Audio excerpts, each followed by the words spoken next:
Any pain when I push down? Nothing? 10 minutes pulls the abdomen.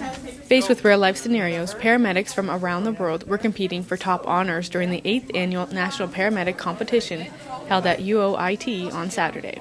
Well, the competition is basically an opportunity for medics who work on the road and also for students to participate in a simulated event. So usually it tends to be a little bit worse than sort of normal that we get to deal with, but it's a way to showcase your skills, utilize them.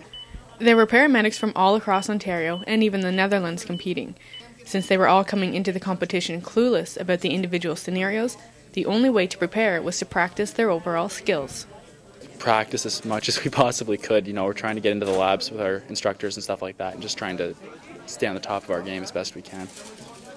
Students involved in the competition say it's a great way to put the skills that they've been learning to the test.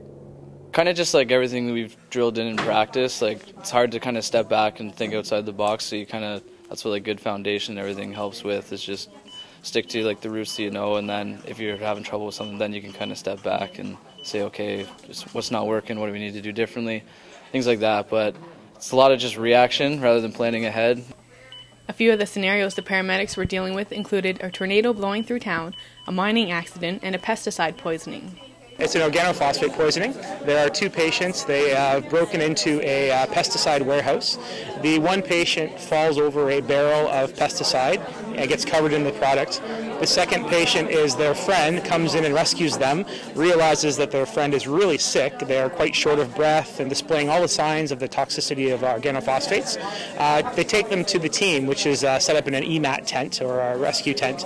And basically the team is to figure out that the one patient is toxic from organophosphates, and then also recognize that the friend, because they've come in contact with that patient, is sick as well, and they have to treat both patients. Evaluators were looking to see that each competitor was able to diagnose what was wrong with the patient and then give the appropriate treatment.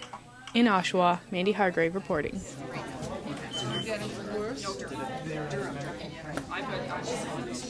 Okay.